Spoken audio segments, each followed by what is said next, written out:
Amén. El tesoro escondido es hallado. El tesoro escondido es hallado. Y hoy vamos a meditar en las Escrituras y vamos a ver un poquito acerca de lo que significa el reino de Dios.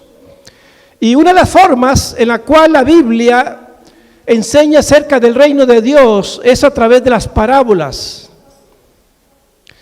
¿Sabe usted lo que es una parábola? En la Biblia, lo que es una parábola, no una parabola, sino una parábola. Una parábola es una historia terrenal con una enseñanza espiritual. Es una historia terrenal en el contexto de esta tierra, pero con una enseñanza celestial, una enseñanza que va más allá de lo que conocemos en esta tierra. Y Jesús enseñó mucho a través de estas historias, a través de las parábolas, en la cual cada parábola tiene un sentido, un significado profundo, especialmente en lo que respecta al reino de Dios. Al reino de Dios. Entonces Dios hoy nos invita a contemplar la maravilla de este reino celestial y descubrir ese tesoro escondido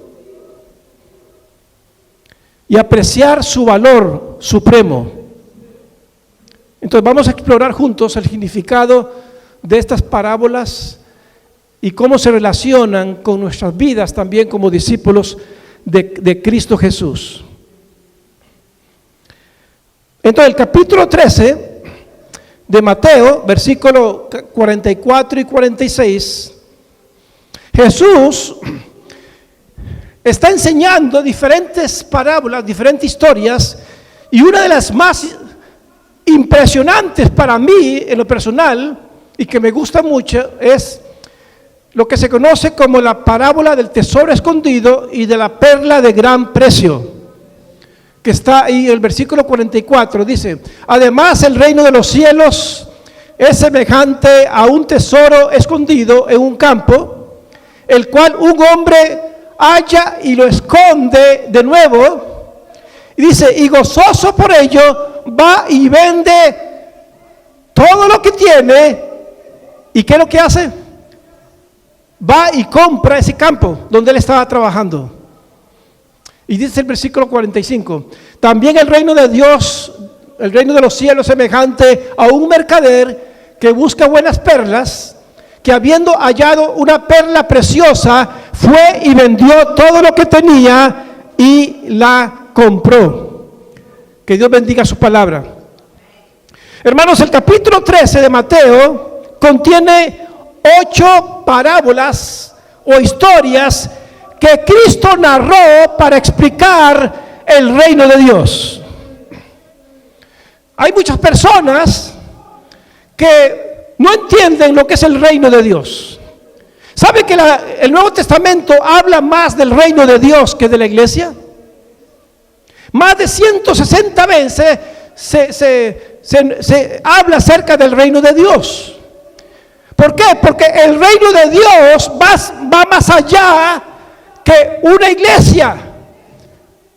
Porque las iglesias locales como esta y otras iglesias algún día van a terminar, algún día van a desaparecer, porque vendrán otras iglesias por allá. ¿Por qué? Porque así es el ciclo. Ninguna iglesia local es eterna.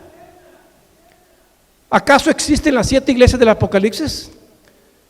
¿Acaso existen las iglesias que se plantaron en el tiempo de Pablo? Ninguna existe. Entonces las iglesias vienen y van. Pero lo que permanece para siempre es el reino de Dios. Y cuando hablamos del reino de Dios, estamos hablando del gobierno de Dios en nuestras vidas.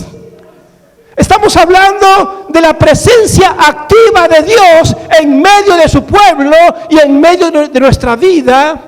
Cuando hablamos del reino de Dios, estamos hablando del señorío de Jesucristo en nuestras vidas. O sea, Cuando se habla de un reino, es porque hay un rey, ¿no es cierto? Y ese rey es el Rey de Reyes y Señor de Señores. Es un rey, pero también dice que es Señor. Y la palabra Señor significa que Él es nuestro amo, ¿no es cierto? Él es nuestro dueño. Él es la máxima autoridad de nuestra vida. Entonces, como máxima autoridad, Él es el rey de ese reino que Él vino a establecer. Por eso hay que orar, como dijo Jesús: Señor, venga tu reino, ¿verdad? Venga tu reino.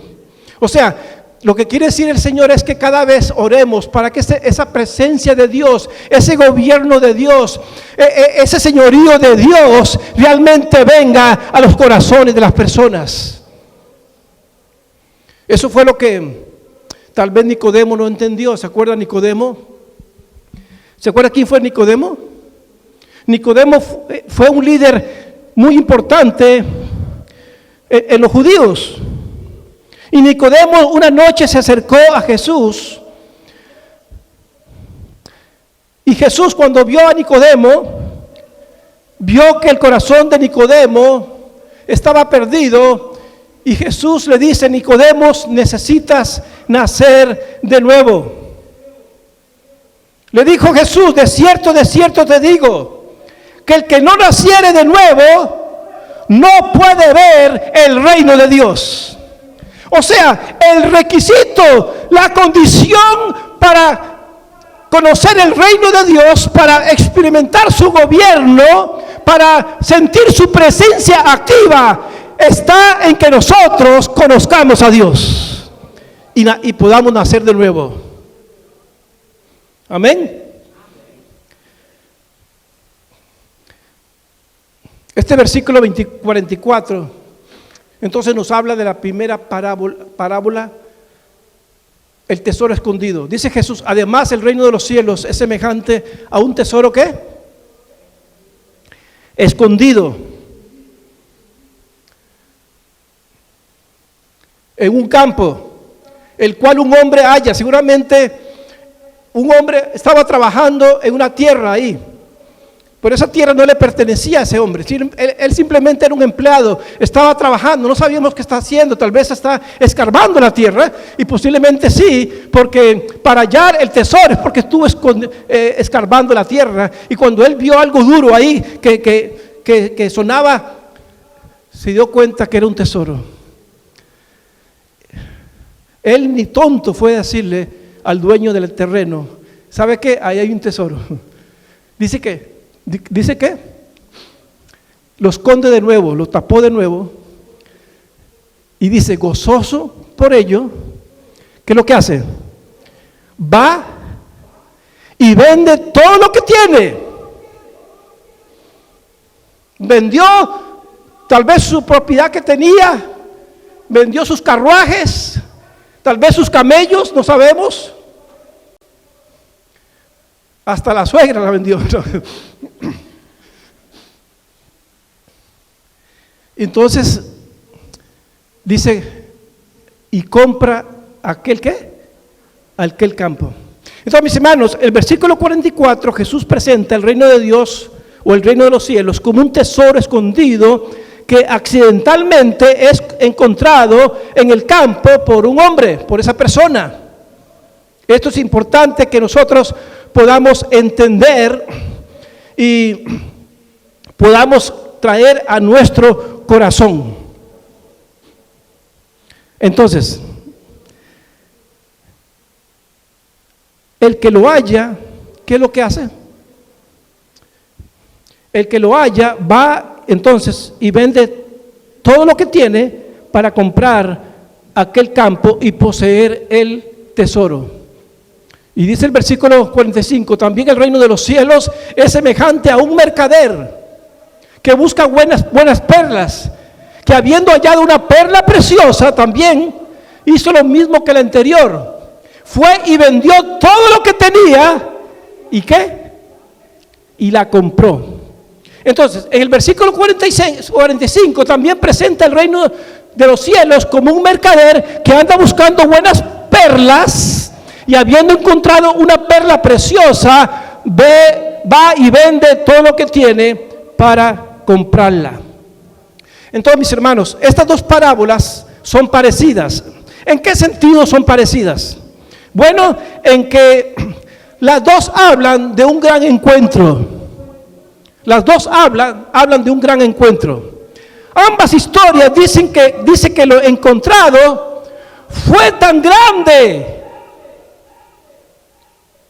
fue tan maravilloso, que los impactó a ellos, que los impresionó, que vendieron todo lo que tenían para poseer aquella joya. Recuerde, como le dije al principio, una parábola es una historia terrenal con un significado celestial. Entonces, ¿de qué nos hablan estas dos historias o estas dos parábolas en cuanto al reino de Dios? En otras palabras, ¿qué hallamos nosotros al encontrar al reino de Dios? ¿Qué es lo que hallamos? ¿Qué hallamos al hallar el reino de los cielos? ¿Se acuerda lo que Juan el Bautista dijo? Arrepentíos, porque el reino de los cielos se ha acercado. ¿A quién se refiere o a quién se refirió Juan? Entonces, mis hermanos, lo primero que hallamos al encontrar al reino de Dios, lo primero que hallamos es a Dios en Cristo Jesús. Amén. Hallamos a Dios en Cristo Jesús. O sea, ese tesoro escondido, esa perla de gran precio, es el encuentro que nuestro Dios tiene con nosotros a través de Jesucristo, en la cual nos da la salvación y la vida eterna. Mire, toda la enseñanza de la Biblia se puede resumir en una sola palabra. Y esa palabra es encuentro. Diga conmigo, encuentro. Encuentro. Entonces, la vida cristiana también consiste en un encuentro entre uno y Dios, entre Dios y uno. Pero ¿quién es el que toma la iniciativa en ese encuentro? No somos nosotros. Yo no fui el que encontré a Dios. El hombre por sí solo no puede encontrar a Dios. Porque yo estoy muerto, dice la Biblia. Estamos muertos en nuestros delitos y pecados. Y como nosotros sabemos, un muerto no necesita dinero, un muerto no necesita placeres, un muerto no necesita cosas materiales, un muerto necesita vida. Y Jesucristo dijo, yo soy la resurrección y la vida, que aunque estés muerto, vivirá.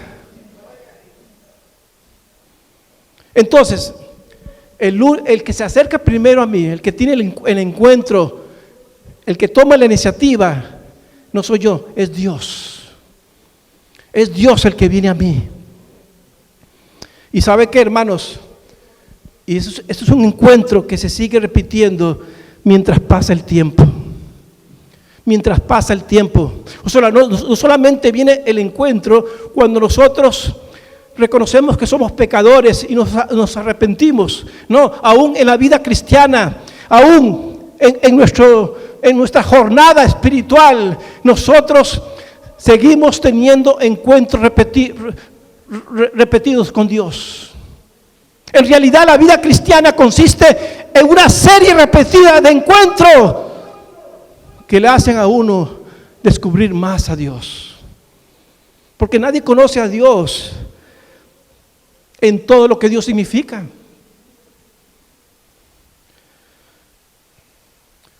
Pero entre más vivimos la vida cristiana, entre más vemos las maravillas de su gloria, entre más vemos la enseñanza de las Escrituras, de lo que es Jesús, lo que significa Jesús,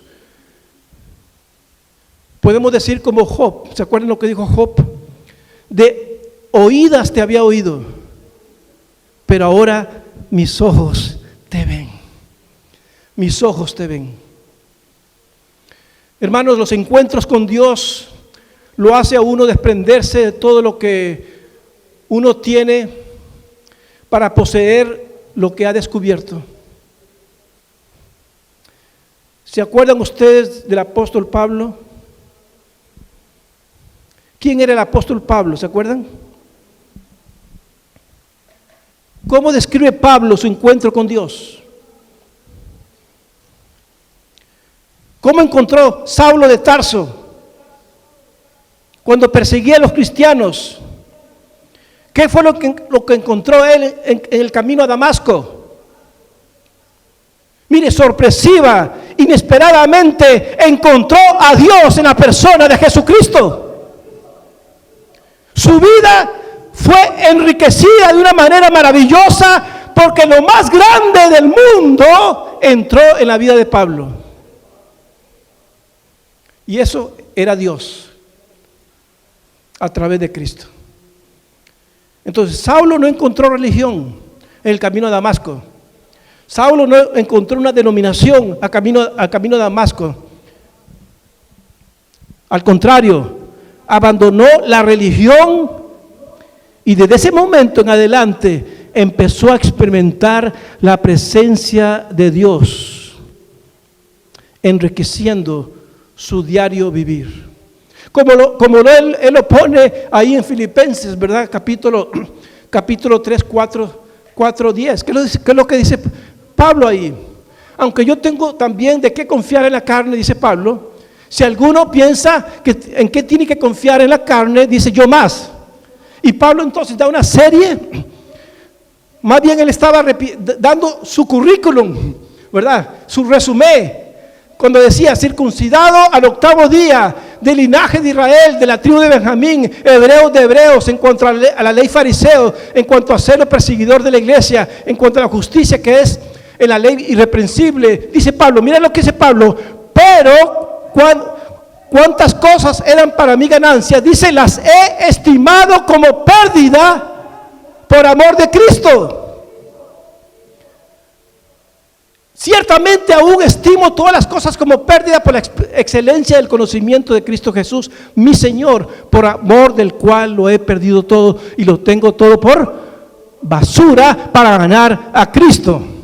Y ser hallado en Él, no teniendo mi propia justicia que es por la ley, sino la que es por la fe en Cristo, la justicia que es de Dios por la fe, a fin de conocerle, los encuentros, ¿verdad? Y el poder de su resurrección y la participación de sus padecimientos, llegando a ser semejantes a Él en su muerte. El tesoro más grande, la riqueza más fina que podemos tener a través de Cristo. ¿Saben qué? Ninguna vida puede ser enriquecida a menos que Dios esté en ella. No importa cuánto dinero tenga en el banco. No importa cuántos vehículos estacionen en el garaje de su casa. Ninguna vida puede ser enriquecida a menos que Dios esté en ella. Una vida sin Dios es una vida pobre, hueca y sin sentido. Y lamentablemente muchas personas, lo único que han encontrado posiblemente es una religión o una denominación. Qué triste, qué penoso, qué lamentable es saber que para muchos lo único que encuentran es una religión. Pero una religión en la cual no está la presencia de Dios para enriquecer esa vida. Muchas veces lo que tenemos es iglesia, religión, leyes, mandamientos, oraciones, ayunos. Tenemos Biblias, signarios, tenemos cultos, tenemos un templo. Pero muchas veces nuestras vidas no se enriquecen espiritualmente porque lo mejor que existe no está en ella, que es Dios a través de Cristo Jesús. Porque el tesoro de Dios en Cristo no está ahí. Para muchos el Dios que tienen es el dinero, ¿verdad? Son las cosas materiales. Es su trabajo. Pero ¿qué dice Mateo capítulo 6, 19? Cuando dice no hagáis tesoros en la tierra, donde ¿el qué? Corrompen. Háganse tesoro en el cielo. Ahí nada se echa a perder. Amén. Y aquí está lo maravilloso, hermanos. Cuando ese tesoro llamado Dios o Cristo es encontrado, todo lo inferior es dejado a un lado, porque hay un precio muy elevado que pagar para poseer a Dios. Y no es un precio económico, no es un precio en el cual tengo que dar dinero, no. El precio se llama entrega. Entrega. ¿Sabe lo que significa entrega? Entrega significa un cambio total en la vida de una persona, cuando esa persona se rinde a los pies de Cristo y le dice a Jesús: Señor, aquí está mi vida. Entrega significa fidelidad, como decía el canto. Entrega a tal punto de que yo estoy dispuesto a dar mi vida por la causa de Cristo Jesús. Pero ¿cuánto nos falta a nosotros, verdad? A entender ese compromiso que tenemos para con Dios. Yo no me explico por qué, hermanos, nosotros teniendo la verdad, nos cuesta entregarnos al Señor. Entregándonos en un cambio total, en fidelidad, en amor, en fe, en perseverancia. Yo no entiendo por qué aquellos que están bajo una religión pagana como los islámicos, el precio que ellos están dispuestos a pagar por su Mahoma, al punto de que a ellos no les importa cubrirse de su cuerpo de dinamita, subirse a un autobús en Jerusalén y explotarse ellos con toda la gente ahí, porque ellos se están entregando totalmente a lo que ellos han creído. Y nosotros, por una cosita que nos pasa, a veces estamos quejándonos o reclamándole a Dios. Y yo me incluyo ahí también, porque a veces yo le he dicho al Señor: Padre, ¿por qué me está pasando esto? Porque Él lo sabe. Y lo que Él permite es porque Él sabe que va a ser para mi bien.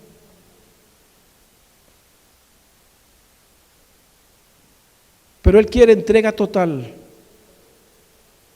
Por eso, hermanos, ¿qué es lo primero que hallamos al encontrar el reino de Dios? Hallamos a Dios en Cristo Jesús. En segundo lugar, ¿qué más hallamos al encontrar el reino de Dios? No solamente encontramos a Dios, no solamente tenemos un encuentro personal con el Señor Jesucristo, sino que también nos encontramos a nosotros mismos. Nos encontramos a nosotros mismos. O sea, nos damos cuenta quiénes somos. Alguien dijo: nadie sabe quién es hasta que sabe quién es Dios. O sea, nadie se encuentra a sí mismo hasta que encuentra a Dios. Por eso necesitamos ¿qué? Necesitamos reconocer lo que somos.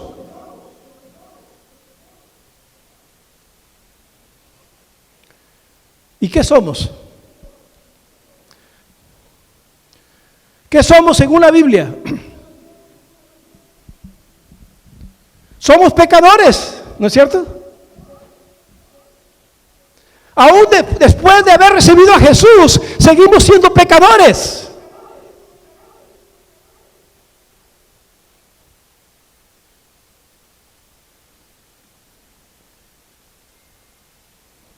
Dice el Señor en su palabra que yo no debo de pensar de mí mismo más de lo que yo soy. Hay personas que se creen que son, como dicen en México, los meros papas fritas.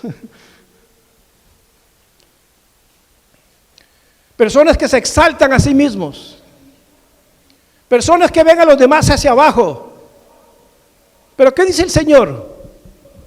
Dice, el que se exalta será humillado. Entonces, nosotros vivimos, o todos nosotros necesitamos primero comenzar humillándonos por nuestra condición pecaminosa. ¿Se acuerdan ustedes de Isaías en el templo? ¿Cuál fue la experiencia de Isaías? El profeta Isaías se encuentra con Dios en el templo y él vio que serafines, ángeles, llenaban el templo, la presencia de Dios llenaba el templo. Y vino un ángel y tocó sus labios. Y dijo Isaías, ay de mí que soy muerto. Ay de mí que soy muerto. Ay de mí de que no tengo esperanza por mí mismo. Pero Isaías descubre a un Dios que es 3 veces santo. Santo, santo, santo. Y ese ángel que vino y tocó sus labios y quemó sus labios y dice, y fue borrado mi pecado. Y Isaías descubre entonces su verdadera identidad. Se da cuenta de quién es él. Y él dice, ay de mí, ay de mí. Hermanos, nos damos cuenta de lo que somos, pero también Dios nos quiere ayudar a darnos cuenta de lo que podemos llegar a ser si seguimos, si nos entregamos a Él sinceramente. Esto es sumamente importante para poder vivir una vida de victoria, una vida totalmente entregada a Él. Experimentar a Dios es experimentar mi verdadero yo. ¿Quién soy yo? Ante los ojos de Dios, yo soy un perdido, un pecador, lleno de orgullo, de resentimiento.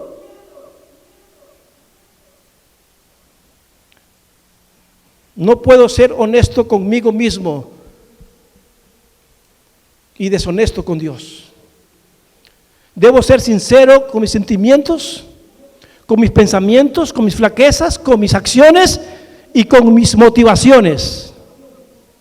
Mire, el peor engaño que uno puede permitir en su vida es el de querer convencerse a uno de sí mismo de lo que no es.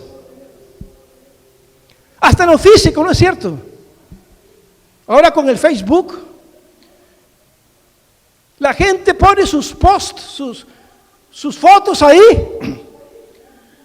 para aparentar algo que no es. Se quitan, se ponen esos filtros que les quitan las arrugas hasta por debajo de las cejas.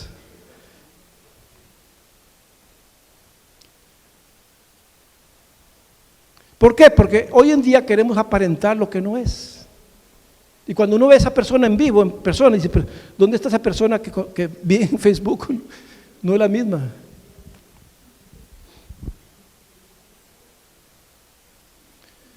Y lamentablemente puede llegar uno a la situación de que por causa de la repetición, uno se convenza a sí mismo ser lo que no es. Por ejemplo, la persona que se acostumbra a la mentira llega al punto en que cree sus propias mentiras. Es muy difícil convencerla que lo que es una mentira o que es una persona mentirosa, porque se ha programado a ella como aquel que creía que no se equivocaba. Yo nunca me equivoco, dijo. Y la única equivocación que puedo tener es creer que estoy equivocado.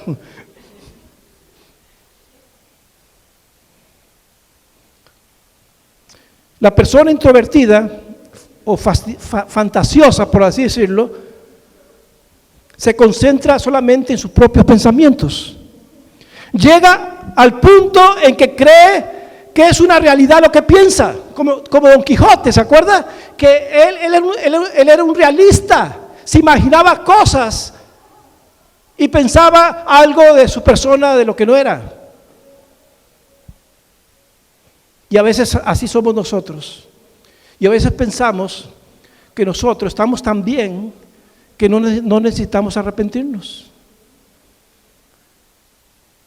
No, esos son para los que matan, esos son para los que roban, esos son para los que adulteran.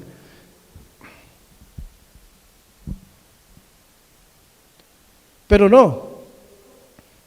A veces sus pensamientos se convierten, en muchos de ellos, en delirios y fantasías.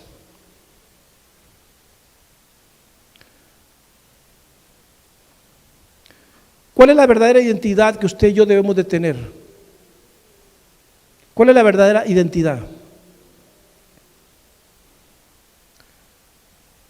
Mire, un encuentro con Dios a través de Cristo llena nuestra vida de amor y sana nuestra manera de pensar a tal punto que nosotros reconocemos quiénes somos y reconocemos quién es Dios. Y reconocemos que sin Dios nuestra vida no tiene sentido. Mire, los grandes pensadores de la antigua Grecia acostumbraban a decir a la gente: conócete a ti mismo. Esta es una tarea muy pesada, muy incómoda, porque a veces nosotros no queremos conocernos a nosotros mismos, porque si lo hacemos nos vamos a dar cuenta que estamos muy lejos de la medida que Dios quiere que nosotros lleguemos delante de Él. Pero ¿sabe qué? Qué bueno es saber que al encontrar a Dios a través de Cristo Jesús y al descubrir lo que yo soy delante de Dios y al encontrarme con Dios, descubro mi verdadera identidad en Cristo Jesús. ¿Y sabe cuál es? Nueva criatura es. Como dice 2 Corintios 5, 17, dice: el que está en Cristo, nueva criatura es. Las cosas viejas pasaron, he aquí, todas son hechas nuevas. Es que cuando Dios toma la vida de esa persona, una vida condenada, una vida perdida, una vida desahuciada espiritualmente, una piedra en bruto, Dios toma esa vida y la transforma con el poder del Evangelio, haciendo esa persona una nueva criatura. Por eso Pablo le dijo a la iglesia, Pedro le dijo a la iglesia: ustedes no son cualquier cosa. En Cristo Jesús ustedes no son cualquier cosa. Ustedes son un linaje escogido, un real sacerdocio, una nación santa, un pueblo adquirido por Dios. Pero no para que queden ahí simplemente sentados, pasivos, no. Para que ustedes anuncien las verdades, las virtudes de aquel que los llamó de las tinieblas a la luz admirable. Solamente eso es lo que hace Dios a través de Cristo, y cuando nosotros reconocemos quiénes somos delante de Dios.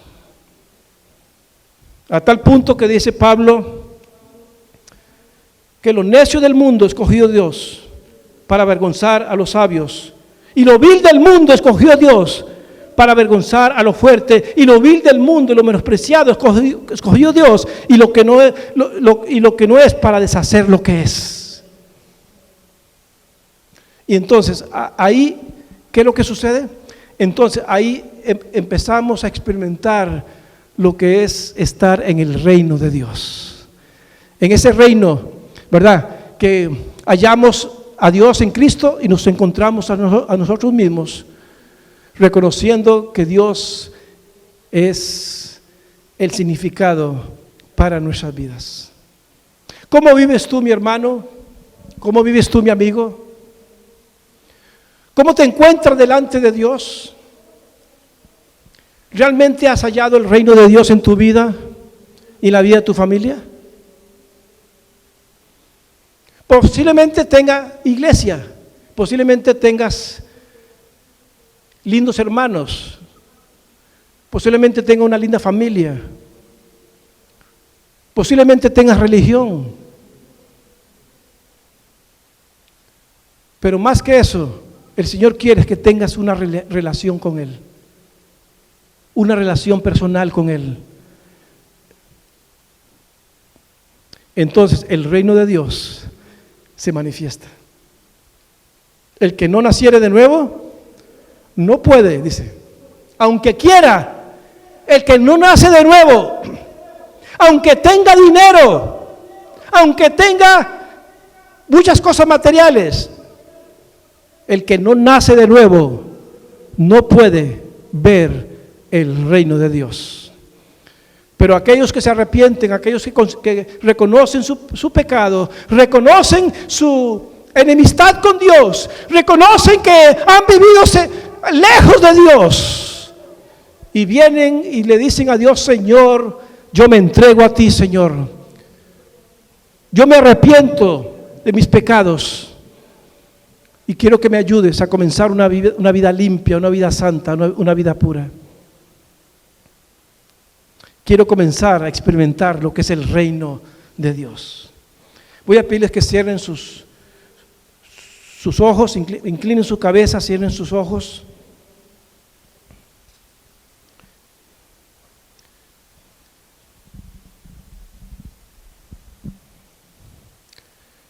Ahí donde están, en silencio, delante de Dios.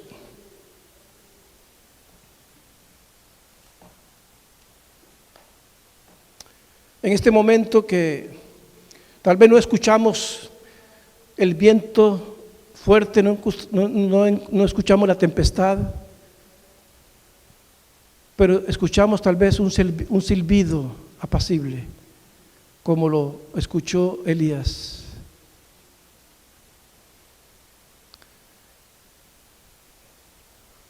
Cada uno ahí, dígale a Dios: Señor, yo reconozco que no he vivido conforme a lo que tu reino espera de mí, Señor. Yo he vivido conforme a mi propia voluntad muchas veces.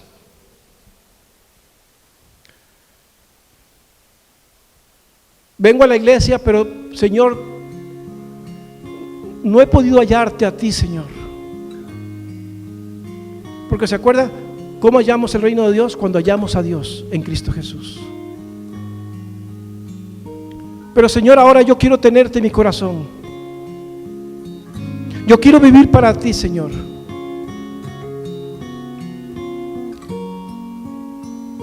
Sí, posiblemente soy cristiano, pero Señor, no estoy viviendo con esa entrega que se espera de un verdadero cristiano.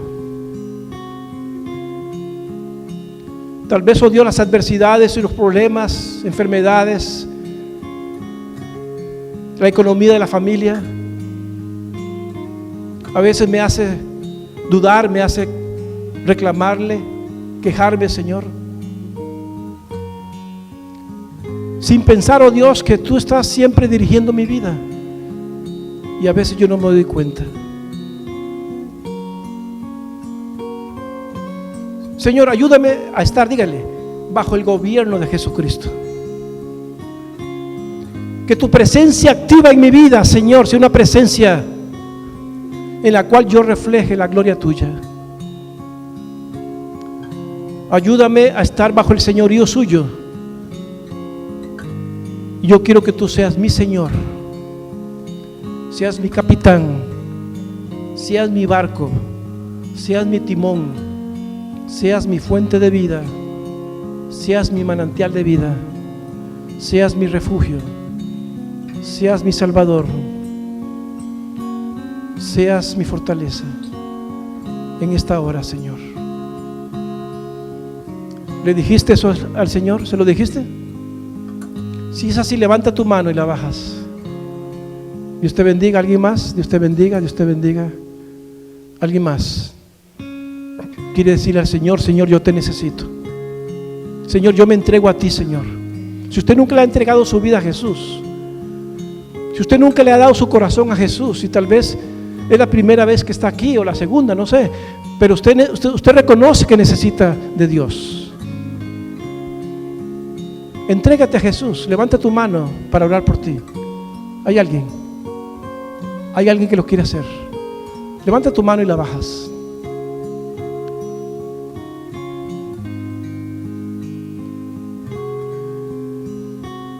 Vamos a ponerlo de pie, mis hermanos, y darle gracias a Dios por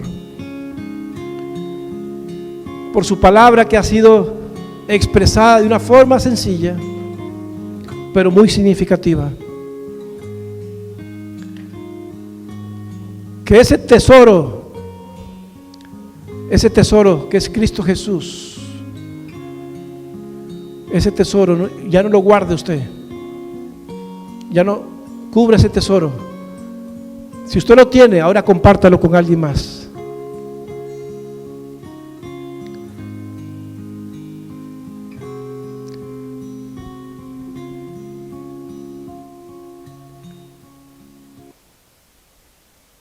Oremos. Señor, gracias te doy.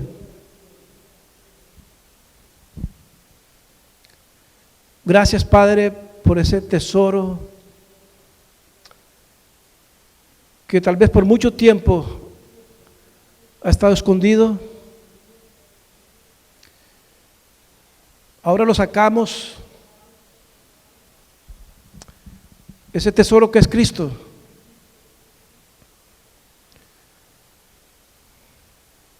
Es lo que nos da vida y vida eterna. Esa perla de gran precio es lo que hoy nos hace realmente ser enriquecidos en Cristo Jesús.